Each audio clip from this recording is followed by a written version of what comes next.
नमस्कार दोस्तों, विज्ञान क्लासेज में एक बार फिर से आपका स्वागत है। मैं हूं आदित्य पंडित और हम पढ़ेंगे आज से फिजिक्स 12th क्लास की। अब फिजिक्स 12th क्लास जो कि सभी के माइंड में एक ऐसा होता है कि यार फिजिक्स है, क्या करें। घबराइए मत, हमारे साथ बने रहिए और फिजिक्स को आपसे प्रेम हम करवाएंगे। लव हो जाएगा आपको फिजिक्स से। इस प्रकार से पढ़ाया जाएगा कि मानो आप हिस्ट्री पढ़ रहे हो, कहानी के हिसाब से आपको पढ़ाएंगे।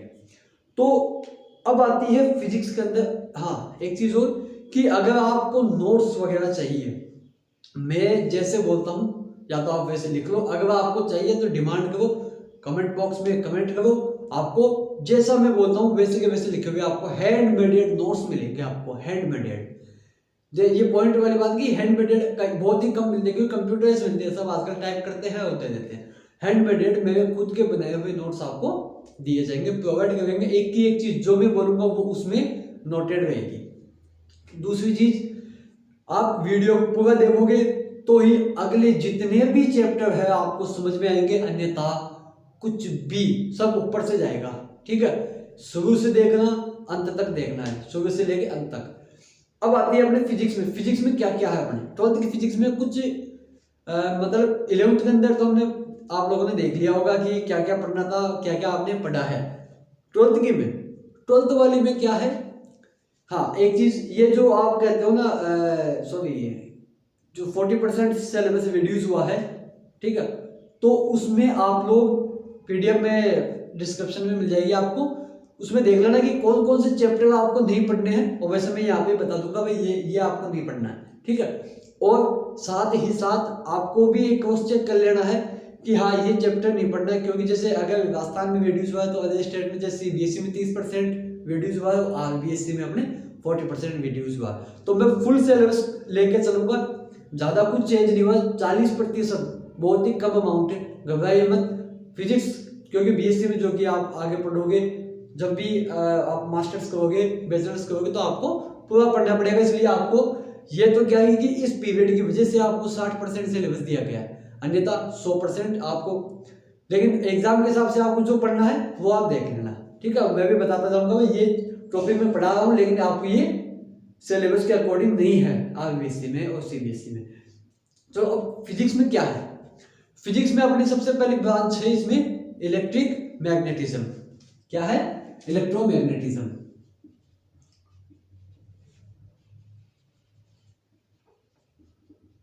इलेक्ट्रोमैग्नेटिज्म, ये थोड़ा क्रॉस हो गया, ठीक है। तो अब इसके दो बेटे हैं, क्या है, एक है अपना इलेक्ट्रोस्टैटिक्स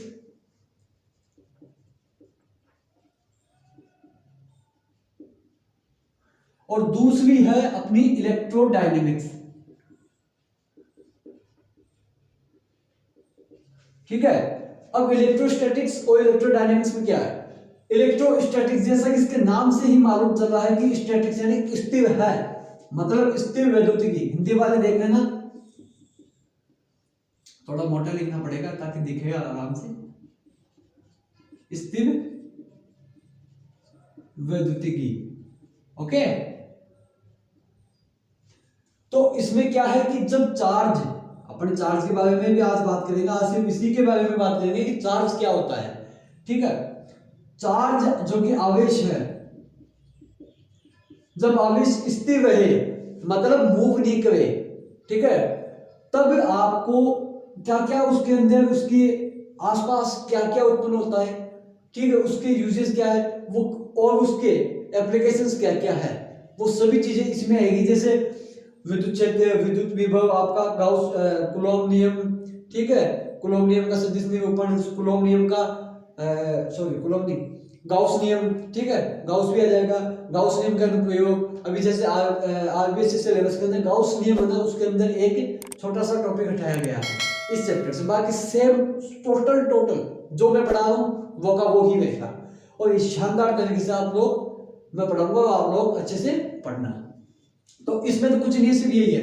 इलेक्ट्रोडायनेमिक्स में क्या पढ़ेंगे, इलेक्ट्रोडायनेमिक्स में हम पढ़ेंगे सबसे पहले कि जब इसमें स्थिरता, जब मूव करे चार्ज तो क्या होता है, तो कौन सा एरिया जनरेट होता है, कौन सा क्षेत्र उत्पन्न होता है।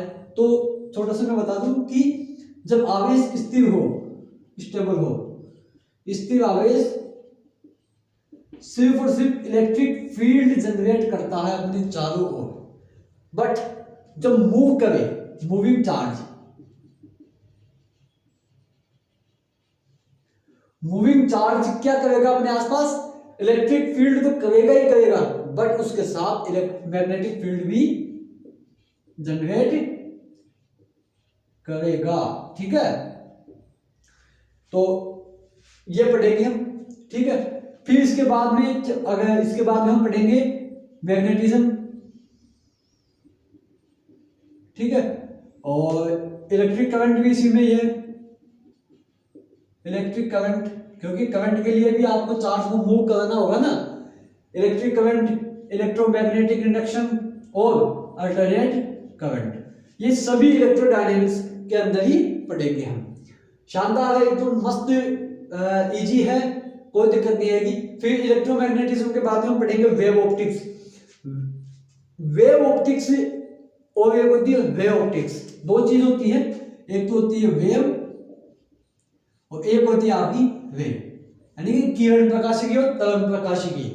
तो ये जो है ना वेव ऑप्टिक्स, ये आपको 11th में पढ़ा दी गई है, और वेव ऑप्टिक्स है जो हम पढ़ेंगे। ठीक है, जो 12th में पढ़नी है।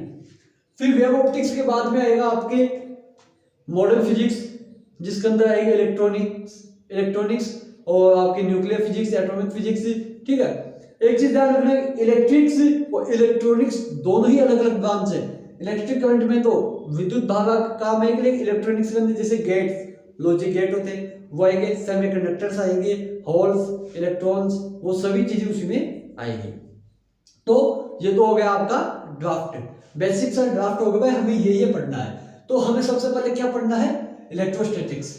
ये चैप्टर पहला चैप्टर है, जो हमें पहला और दूसरा चैप्टर है, यही हमें स्टार्ट करना है आज से।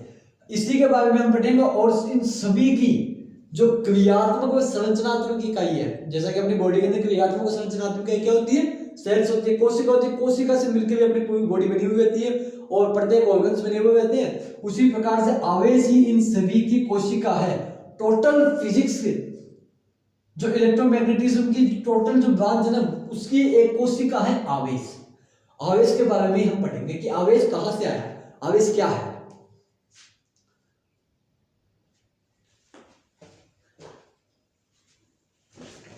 तो इसको मैं मिटा देता हूं। अब आते हैं आवेश। वैसे जैसे अपन अपने मोबाइल डिश हो जाते हैं, अब क्या करते हैं, इसको चार्ज लगा देते हैं। चार्ज मतलब हम उसको आवेशित करेंगे, आवेश देंगे। तो ये जो आवेश हम बोलते हैं, चार्ज डिस्चार्ज, ये है क्या, कहां से आता है, कहां से? तो यह सबसे पहले तो मैं इसका ये बता दूं कि यह एक फंडामेंटल डेफिनेशन है, फंडामेंटल एलिमेंट है।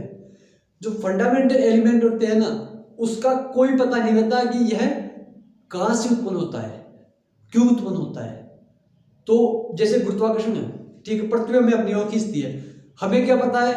हमें नहीं पता इस चीज का बारे में कि यह किस तरह से गुरुत्वाकर्षण उत्पन्न हो रहा है, वो क्यों हो रहा है, यह भी तो है ना। तो इन सभी चीजों को इंट्रिंसिक बोली जाती है। इंट्रिंसिक क्या बोलते हैं इनको? Intrinsic, intrinsic. चलो यार,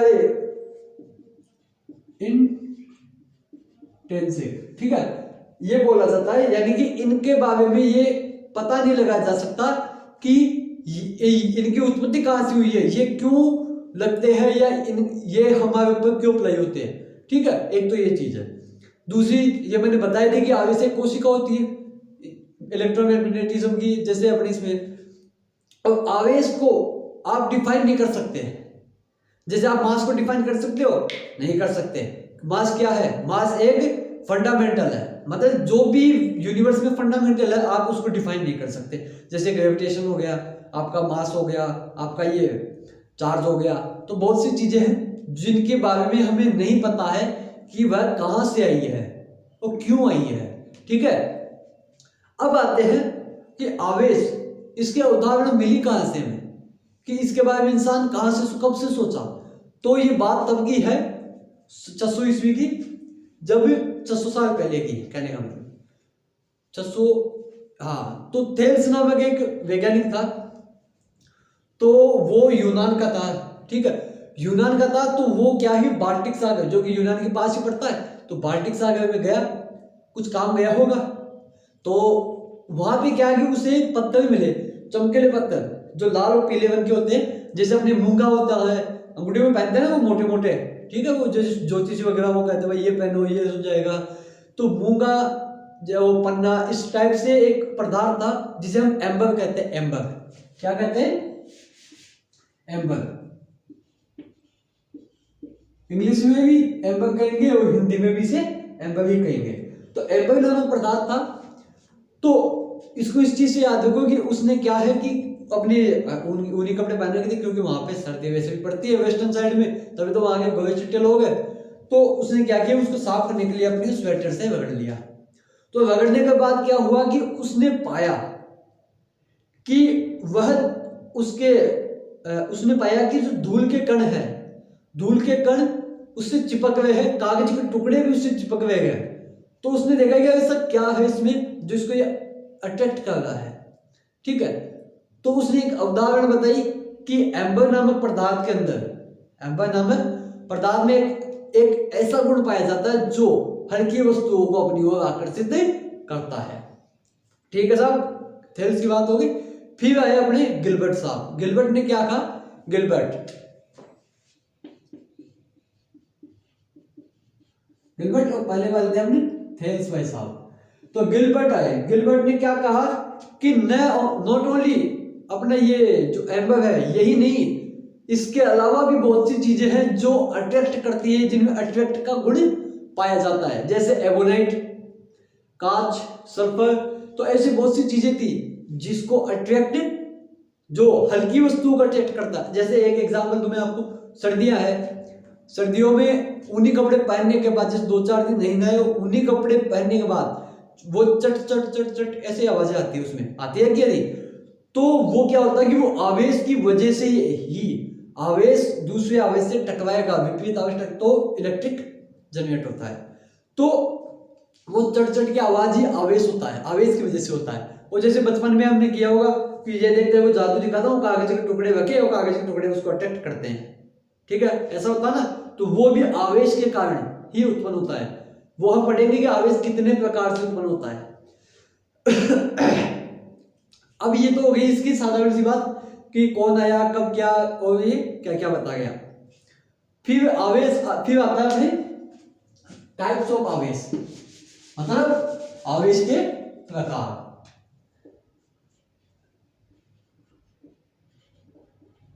आवेश के प्रकार। चलो एक एक्सपेरिमेंट करते हैं इसमें, वैसे नहीं है, मतलब बोर्ड पे करेंगे एक्सपेरिमेंट, क्योंकि उसके इक्विपमेंट नहीं है हमारे पास, अपने पास। तो अपन क्या करते हैं कि सबसे पहले, अब एक चीज ये तो है कि भाई जब अपन इसको इससे रगड़ेंगे मतलब घर्षण करेंगे तभी आवेश उत्पन्न होगा, ठीक है। और दो चीजें होती है, संपर्क द्वारा आवेशन और प्रेरण द्वारा आवेशन, इंड्यूस्ड और कॉन्टैक्ट के अंदर भी आवेश उत्पन्न हो जाते हैं। तो नॉर्मली लेकिन घर्षण से ज्यादा ही उत्पन्न होते हैं, घर्षण से ही मोस्ट ऑफ उत्पन्न होते हैं आवेश। तो आवेश के प्रकार, वैसे तो आप लोग जानते हैं कि धनात्मक और ऋणात्मक होते हैं, लेकिन वो कहां से है वो भी तो देखना है ना, क्योंकि एनसीईआरटी हमें पूरी चीज पूछती है। ये तो है नहीं कि कॉम्पिटिशन के पेपर तो है नहीं कि हमें भाई ठीक है दो है धनात्मक और ऋणात्मक, हमें पूरी चीज पढ़नी पड़ेगी इसमें। तो आवेश के प्रकार कहां से? आवेश के प्रकार आए कि जब एक कांच की छड़ जिसको रेशम के कपड़े से रगड़ दिया, चलो इस पे ऐसे करते हैं कि ये अपने को कांच की छड़ है, ठीक है, ये कांच की छड़ है, इसको रेशम के कपड़े से रगड़ दिया, ये है अपनी कांच की छड़। इसको रेशम के कपड़े से रगड़ा, रेशम के कपड़े से रगड़ने के बाद इसको अपन ने एक ट्रीफोल लटका दिया पेंडुलम की जैसे, ये हमने इसको लटका दिया, ठीक है, ऐसा लटका दिया। और फिर ऐसी ही कांच की छड़ ली और उसको भी हमने किससे रगड़ा? रेशम के कपड़े से। तो उसको इसके समीप लाए,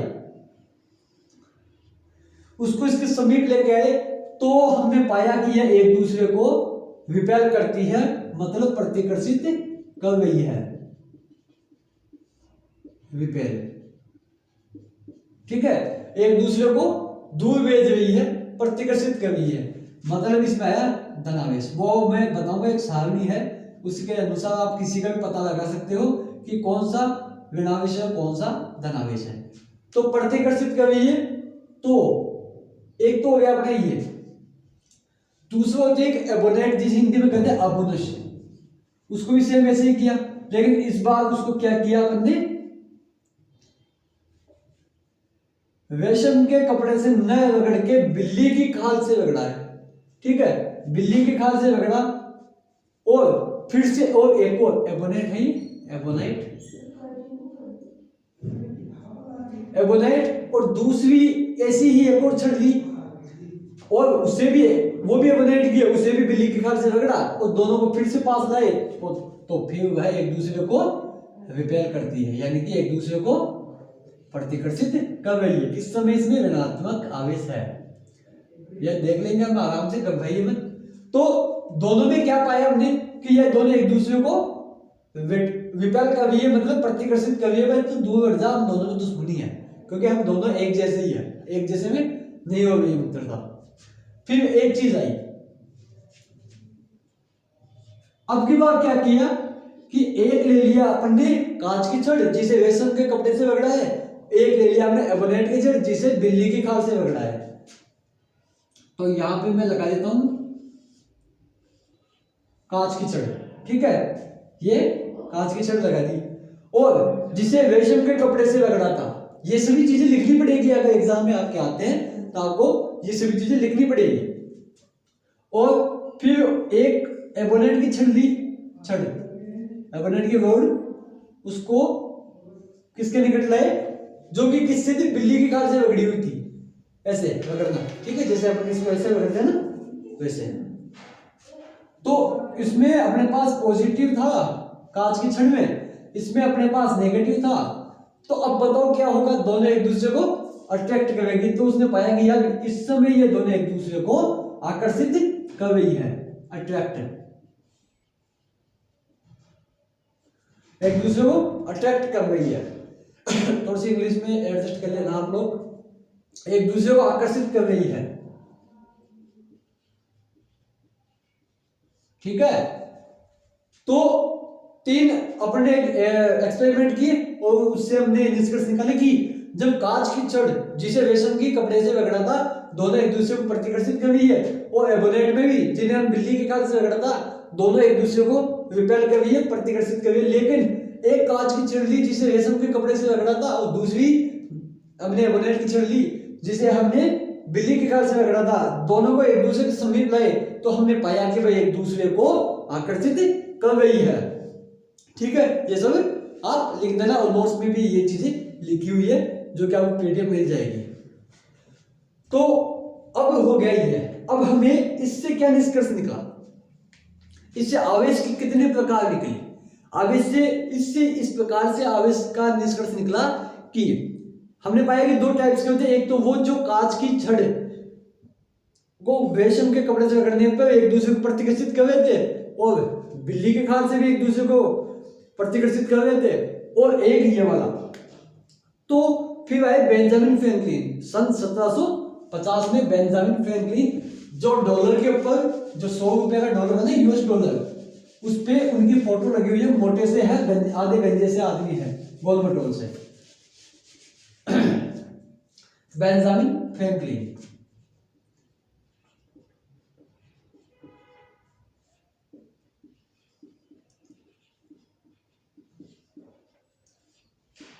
ठीक है, 1750 में इन्होंने ये बताया कि जो एक दूसरे को प्रतिकर्षित कर रही थी कांच की छड़े, उनमें धनावेश था।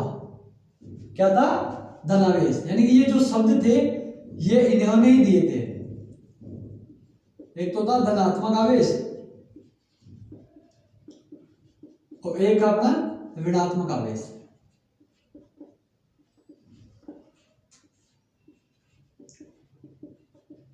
पॉजिटिव चार्ज और नेगेटिव चार्ज। ठीक है, ये दो आवेश दिए। और उसने एक चीज और बताई कि जो समान आवेश है उनमें प्रतिकर्षण होगा और असमान आवेशों में सदैव आकर्षण होगा।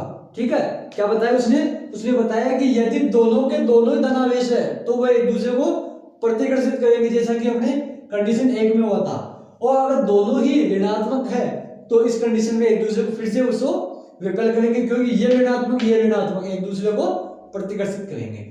और अगर एक धनात्मक है एक ऋणात्मक है तो ये दोनों एक दूसरे को आकर्षित कर लेंगे, जिसे हम कंडीशन 3 के अंदर देखा था। ठीक है, अब एक चीज ये जो एबोनेट है ना, एबोनेट क्या है? एबोनेट एक प्रकार से एक अतिचालक यानी अचालक पदार्थ है, जिसके जो मतलब बहुत ही अच्छा कुचालक है इलेक्ट्रिसिटी का और अपने ऊष्मा का। जैसे अपने पेन है ना, इन पेन के अंदर भी एबोनेट कहीं ना कहीं काम में लिया जाता है। ठीक है ना, अभी जैसे इसको मैं सर पे रगड़ूं और जो अपने कागज के टुकड़े हैं चलो लेके ही देखते हैं।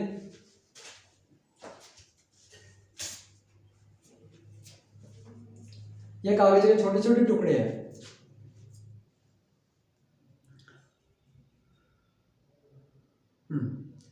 ये छोटे छोटे टुकड़े हैं ना कागज के, ये एबोनेट की छड़ मान ली, इसको मैंने आवेशित किया और अब मैं इसको इसके पास लाऊंगा तो ये इसको अट्रैक्ट कर रहे हैं ना। ये देखो, मैं आपको दिखाऊं, ये देखो,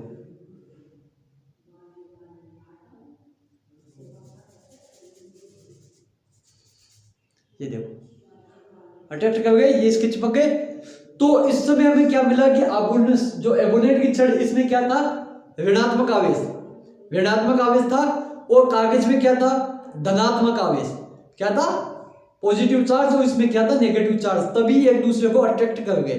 अगर ये भी एबोनेट और दूसरी एबोनेट लेते तो वो एक दूसरे को रिपेल करते, प्रतिकर्षित करते। समझ में आ गया? और जैसे ऊनी कपड़े अपन निकालते हैं सर्दियों में पहन के तो अपने बाल खड़े हो जाते हैं। ठीक है, उस ऊनी कपड़े को लगाएंगे तो खड़े हो जाते हैं ना बाल।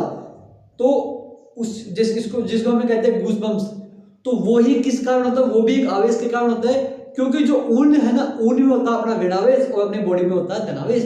तो दोनों ही एक दूसरे को अट्रैक्ट करते हैं, जो जिसके कारण हाथ को तो कर नहीं पाएंगे, वो बालों को ही कर सकते हैं क्योंकि बाल हल्के हैं। क्योंकि मैंने कहा था पहले कि हल्की वस्तुओं पर ही यह चीज अट्रैक्ट कर रहा है, तो वह बालों को ही अट्रैक्ट कर पाते हैं, इसलिए बाल अपने खड़े हो जाते हैं। यही है। तो आवेश का प्रकार हो गया, ये दो प्रकार के होते हैं। हो गया, ये समझ में आ गया? और विपरीत आवेश में हमेशा आकर्षण होता है और समान आवेशों में हमेशा प्रतिकर्षण होता है। तो ये थी आवेश के प्रकार। वीडियो लंबा हो जाए इसलिए मैं इसको यहीं पे स्टॉप कर रहा हूं। अगले वीडियो में हम अच्छी सी और आगे बढ़ेंगे कि आवेश के गुणधर्म क्या है, आवेश की प्रॉपर्टीज क्या है, आवेश जो क्वांटीकृत होता है, आवेश का इलेक्ट्रॉनिक सिद्धांत भी पढ़ेंगे। ये सभी चीजें आगे वाले वीडियो में देखेंगे। तब तक के लिए बने रहिए विज्ञान क्लासेस के साथ। तब तक के लिए जय हिंद, जय भारत।